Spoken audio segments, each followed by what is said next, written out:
your car a second life.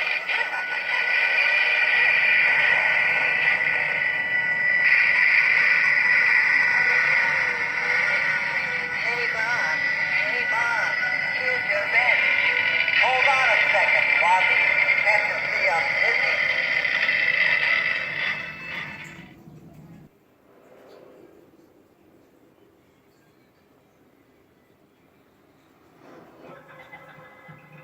A Dolby Atmos soundtrack transports you from an ordinary moment into an extraordinary experience. Music, people, and things come alive with breathtaking detail and clarity. Sound flows in precise choreography all around you, even overhead, making you feel like you are truly there.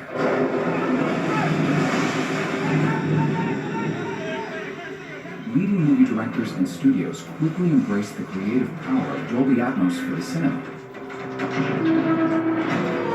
And now Dolby is ready to bring that experience to your home.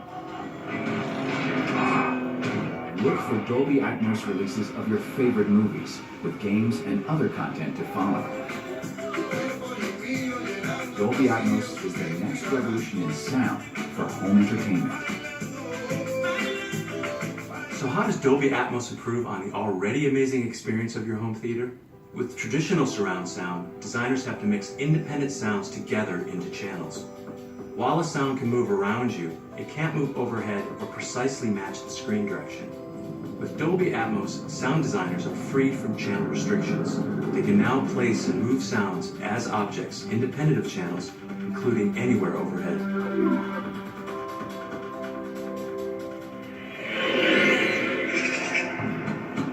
The home cinema experience becomes richer and more lifelike as the sound and picture are more closely woven together. Now, Dolby Atmos technology is being embraced by leading electronics manufacturers to bring this experience to your home. To bring Dolby Atmos into your home, you'll need a way to play or stream Dolby Atmos content, and you'll need to create your own Dolby Atmos home theater environment. You can play Dolby Atmos content from a Blu-ray disc through your existing Blu-ray player, or you can stream content from a compatible game console, Blu-ray, or streaming player. In each case, be sure to set your player to bitstream out. Audio options like secondary language or director's commentary must also be disabled. Then you have several options for creating your Dolby Atmos home theater environment. You start with an AV receiver or preprocessor that supports Dolby Atmos. Next is speaker setup. You are no longer tied to any specific channel configuration. Dolby Atmos will render an optimal mix for any speaker layout. Whether you are working with your existing speakers or adding new ones, you will need a way to create the height plane of sound above you. You can use existing ceiling speakers or install new ones, choosing from a wide range of available ceiling speaker options. Or you can create the same incredible experience with Dolby's new up-firing technology. Dolby Atmos enabled speakers include conventional speakers and up-firing elements in a single cabinet. But if you like your existing speakers, you can simply add up-firing speaker modules. Either way, you get the same multi-dimensional, immersive sound environment. You can get an optimal Dolby Atmos experience with 4 overhead or up-firing speakers, but Atmos will work with as few as 2 or as many as 10. And if you're starting from scratch, you can get a complete home theater in a box system that includes Dolby Atmos enabled speakers and sound processing. Whatever Dolby Atmos system you choose, you'll hear sound and motion all around you. For movies, video games, and more, Dolby Atmos is the next revolution in sound for home entertainment.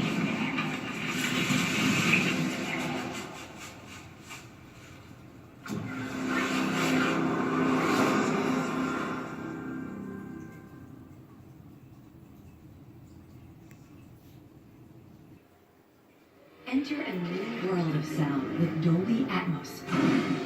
Bold, moving, immersive. Coming from all directions, the experience of Dolby Atmos is like nothing else. And now you can experience the multi-dimensional sound of Dolby Atmos on the go. It will completely transform how you hear movies and music, and take you to an amazing new place where your entertainment comes alive. With Dolby Atmos, you're on the inside clear and powerful sound now flows above and all around you, just like it does in real life. You hear exactly what the artists and filmmakers intended, and you feel the true impact of their work. And because it's mobile, the experience goes wherever you do with any pair of headphones. Enveloped by every note, you don't just hear, you feel everything and miss nothing. Dolby Atmos. Feel every dimension.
Alright guys, Puppy's World here once again.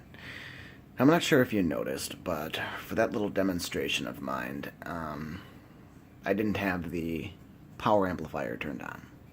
I didn't have it at all. That's why I tried to illustrate effectively, I guess, pointing the camera down here and noticing the small power light in standby mode. So I've got my Emotiva power amplifier turned off. And essentially, I wanted you to notice the fact that the sounds just didn't feel powerful.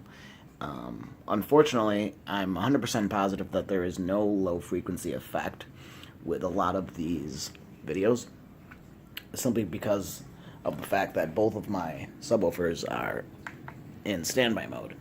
That one will turn on and light up automatically when noticing a signal, and so will the SVS. So what I wanted to do was, at about a minute through to this video, I wanted to turn the power amplifier on to give you a demonstration, so to speak, of what exactly the power amplifier does for the surround sound experience. One of the things I've done here today, and I'm going to illuminate us just for a second so we can get an understanding of what I've added. I'll keep it sort of dim. But so I wanted to play around with some things and effectively, I guess, determine what I'm going to be doing in the future here and how I'm going to build the theater setup, the dedicated home theater in the basement, and essentially power the height channels. I've talked to you, well, I haven't necessarily shown you yet in the video what I plan on buying, but there's several different options I have. And one of the main options I would like to do is get my friend here the Parasound. So I've had a chance to go to my local audio retailing store, the retailer, and had a chance to listen to a few power amps. Unfortunately, they did not carry Emotiva. It's not a brand that they carry. They do carry Parasound. They didn't even carry Rotel, not Outlaw Audio. So none of the big brands that I actually wanted to hear, but I did get a chance to hear this Parasound 5-channel A51 THX Ultra 2 certified 5-channel power amplifier. And if we look at the specifications quickly here, we're going to find out that we're essentially at 250 watts root mean squared by 5 with the 20 hertz to 20,000 hertz. That's the human, capable of hearing, we're only capable of hearing that frequency bandwidth. So, and with all channels driven, by the way. So this is going to be a perfect choice for the dedicated home theater. However, for the more realistic, and by the way, guys, this is $5,000. So for $5,000, I could do a lot of things. I could buy a Jeep Wrangler, probably not a JK, probably a TJ or a YJ or even an XJ Cherokee like I've got now. I could buy a Jeep. I could lift it up. I could put a 540 Chevy big block motor in there. Probably not a Whipple supercharger, but I could do like hooker headers. I could do exactly the same thing I wanted to do to my older Jeep. So we could make an off-road machine very capable with $5,000. So I'm not going to be buying this just yet. It's for the dedicated theater build down the road. But Emotiva came out with a additional Base X line called the A5175. And the 5175 is a 5-channel power amplifier as opposed to a 2-channel power amplifier like I'm running now. And the 5175 is capable of, I believe, 175 watts RMS each channel. So that's going to be the power amplifier I plan on going with, driving all floor speakers except the surround backs. So fronts, I'm going to keep driven by this, and I'm actually going to power the center channel, the 2 surrounds, and the surround back. So that'll equal 5, and I'll have my front, left, and right still powered by this guy, and I'll switch them up and stuff. But essentially here what I wanted to do is just quickly explain for you, before I get into my little video here, of what the power amplifier actually does. And so let me just start by saying this. I'm going to attempt to explain this in a way that even if you know nothing about surround sound, you'll understand this. So in order to have surround sound, you must have an AV receiver at least. You can have a sound bar, but it's not going to be true surround sound. True surround sound means speakers surrounding you, usually in a layout of 5.1. 5.1 meaning 5 speakers, and the 0.1 meaning 1 subwoofer. Here I'm running, obviously, 2 subwoofers, Velodyne and an SVS. And the 2 subs do make a hell of a difference. They do make a great difference. But so in order to have surround sound, you need a surround sound receiver. And in addition to the surround sound receiver, you are getting a certain amount of power from that receiver. And a receiver has a tuner in it. It's got a preamp in it. It's got several different input capabilities. It's got a power supply. It's got capacitors. It's got transistors. It's got resistors. But it's not the best capable device or machine, so to speak, for amplifying that audio. It's certainly not the best device for 2-channel audio. Adding a power amplifier does more than 2 things, but 2 things primarily. The first being, it allows you to run a much, much, much higher quality, better setup utilizing the Dolby Atmos and DTS X stuff. And the Dolby Atmos, I hope you know what that is now. It's running an overheight channel or channels, and it allows the developer to basically place objects and orient them in a certain design. So essentially having height channels placed around you and the sound enveloping you from overhead. So the surround sound receivers do a great job of surround sound. They do it just fine. However, the power amplifier essentially is adding a second amplifier to your system. So in addition to getting the height channels or opening up, as you see here, the 9-channel amplifier we've talked about on board, and then 11.2 channels of processing. What is required to do that is a second amplifier. Now, the only thing I recommend is specifically a power amplifier. A power amplifier is a device that simply takes the signal from the pre-out section of the receiver, usually a 2-channel, sometimes a 3, sometimes a 5, even a 7. But it specifically amplifies that signal. There's no control on it whatsoever. There's no volume, there's no input switching, there's no tuner, there's no preamp. The preamp is on board your AV receiver. Now, one of the things that I'm trying to do here is slowly go with AV separates, and what that means is taking the AV receiver out of the picture completely and having a video surround or AV processor, particularly by Marantz from my dedicated home theater.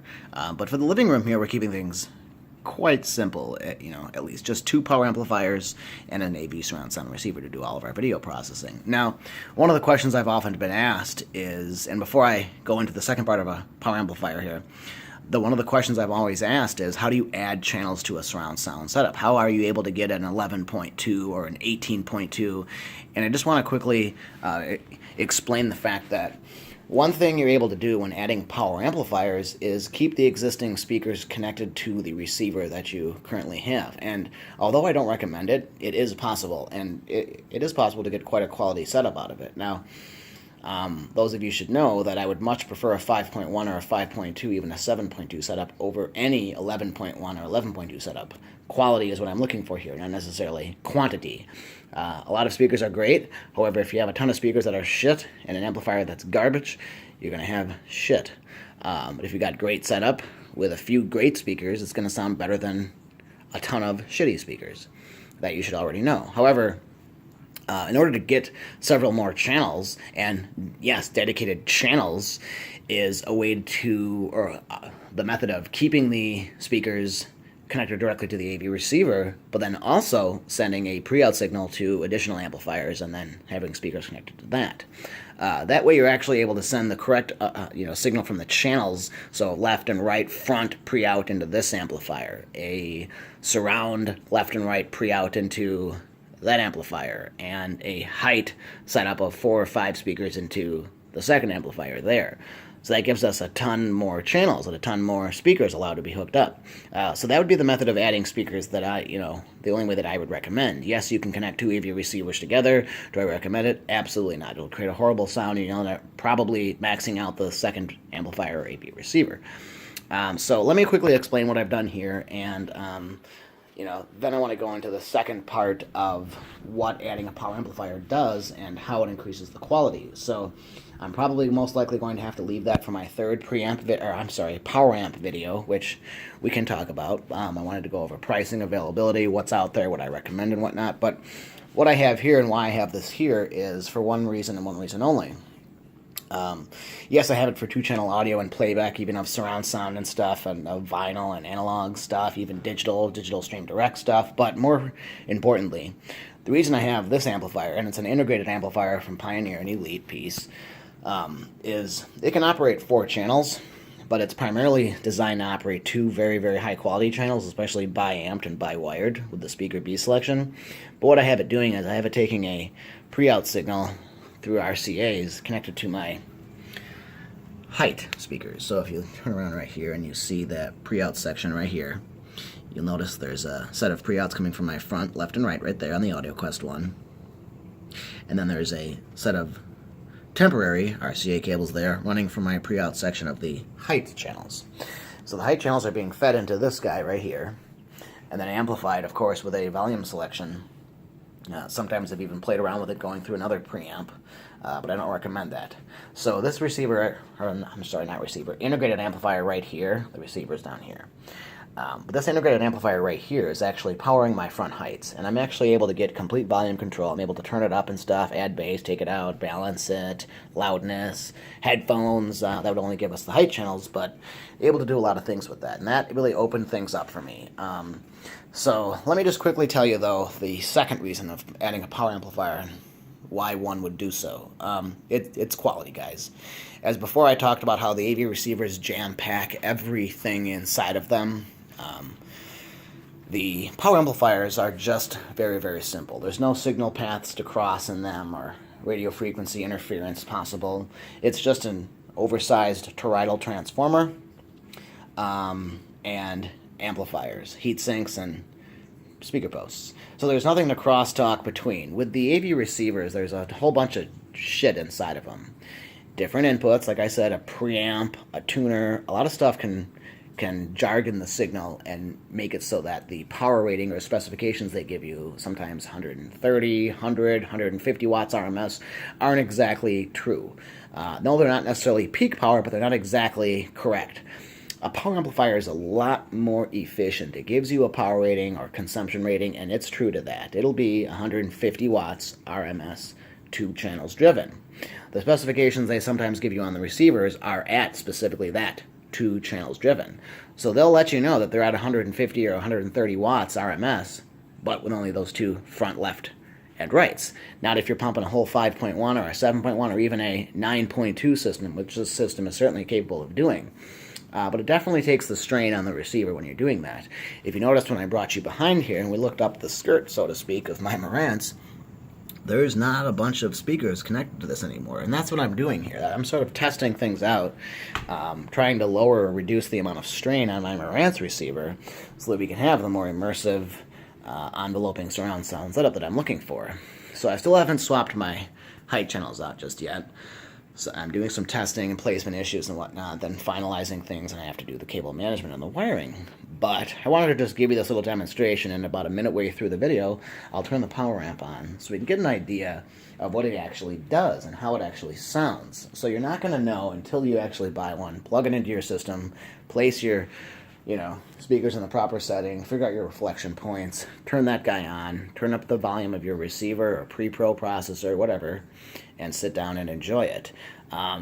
Technically speaking as well, soundtracks are in a certain mix or matrix soundstage. Some DVDs have the 5.1 Dolby Digital. That's 5 channels of discrete audio and 1 low frequency effect channel. Blu-rays are capable lots of times of the 7.1. I know they should have 2 for 2 subs, but they're 7.1. So necessarily adding more than 7 surround speakers is going to give you great audio, but more than 7, the soundtracks movies are recorded in nowadays aren't necessarily tailored to more than 7 speakers. Hence the mediocre or meager layout I have of just surround and surround backs, and then every once in a while I'll add my 2 height channels up there where those screws are located, if you can see. So I prefer the 7.2.4 setup because that's the real track that the Atmos movies are made to encompass, or capture you in the surround sound. But I'm going to hit play on this video real quick and get an idea of what the audio sounds like if you can, and see how it will change it.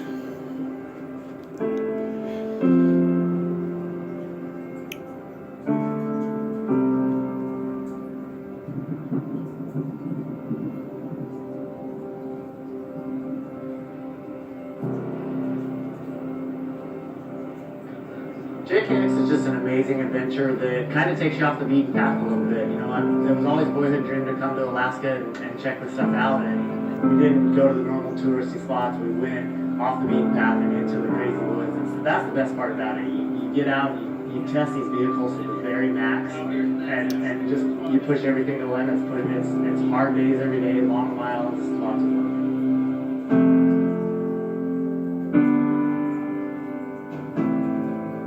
A lot of people ask us why we come out to JKX. One of the reasons is just the sheer test of our equipment. The payoff is coming when, look, straps are still on every set of Max Tracks here. We made it through some of the most amazing fun that I think I've ever seen, and it was just unbelievable.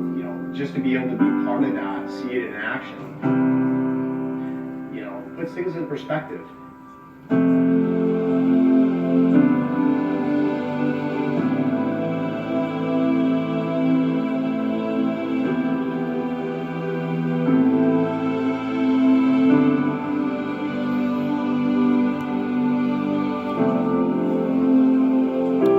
Turning her on now.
The traction in the mud of the Mustang, the stuff was so deep we were hitting front bumpers. I mean, you couldn't see winches. It was ridiculous. We made it through some of the most amazing mud that I think I've ever seen in 15 years of wheeling. It was just unbelievable. Swallowed up 40 inch like it was nothing. Different than any mud that I've ever been in. I've been last year's DTS were multiple 21 years of four-wheeling Muscat stuff. It was insane. with a Jeep. Of course, a Jeep. Always a Jeep. Started out with a 95 YJ Wrangler. All 5-speed manuals except the 92 Jeep Cherokee I had in high school. That was a 4-speed automatic.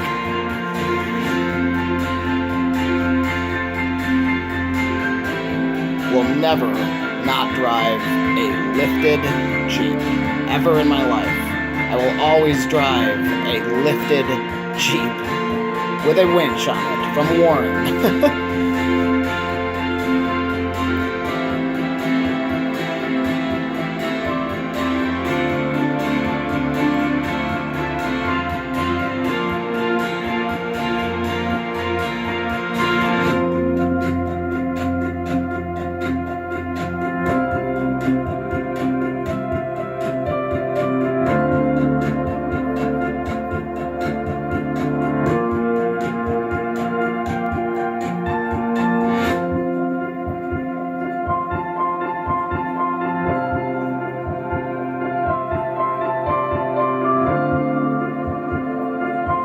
I hope you guys can feel the thumping of the beat. I can actually feel it in my chest. I know YouTube is going to compress this audio afterwards, but it sounds much different here. It's one of those things that unless you've done it, you don't understand it, because it is a mix of everything. It's a beautiful highway. It is the worst gravel you've ever seen, and you're entranced by the beauty of the road most of the time too. So it was incredible.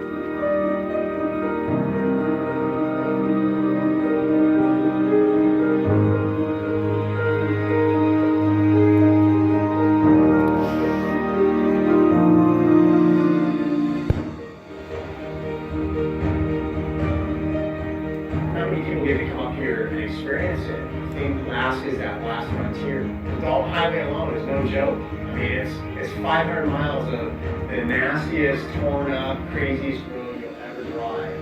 And coming here was not sitting around on the couch. It's epic.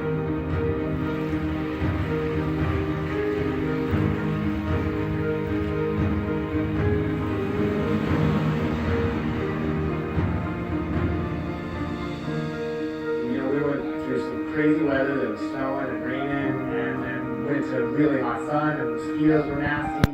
Climbing high in the mountains to down in kind of some valleys was a really rough road, and everything about that the Dolby Highway was pretty wild.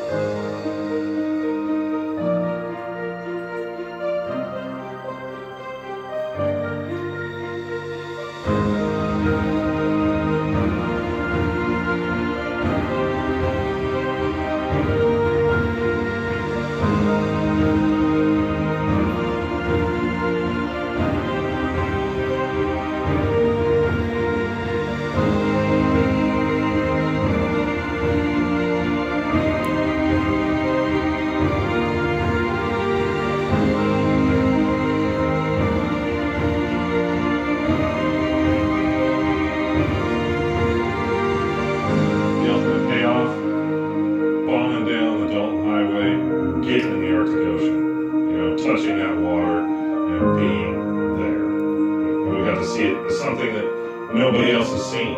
it sounds touristy, but it's really special. And then knowing you gotta turn around and come back from the top of the planet. Get up there to the tip of the world and put that toe in the Arctic Ocean. Tick the box for me. My only regret. Alright guys, I'm going to keep this playing for just a little bit here, but I'm going to actually, I'm just going to give you a little preview of what's going to come to the Power Amp number 3 video. In that video I'll actually talk about, and I know the receiver just gave a click because as I turn it down it actually uses much less power consumption, but for the third Power Amp video, I'll cover, we'll actually have some Atmos stuff on. I won't just be doing videos of off-road stuff. I'll actually have some Atmos content. I'll go through a few different Blu-rays. I'll run through my favorite Atmos Blu-rays and stuff, the best parts of them and whatnot, and I'll actually give you a chance to basically figure out, when I turn the volume up on that guy and change some of the settings, the height channels are extremely noticeable. And I don't think you're going to notice the height channels so much just having them connected to the receiver. That's one of the things that I really was worried about when I had first connected the height channels to my receiver, was I just wasn't noticing a lot of effects out of them, if any at all. And then once I got the power amplifier, it really opened things up in terms of dynamics and sharpness, detail, clarity, but also you could feel the music instead of just hearing it. You could literally feel it, and every nuance, ambient sound made it seem like you were in a dedicated home theater. So for the third Power Amp video, I'll actually go through which ones I recommend, prices, availability, whatnot. We'll talk about ripping open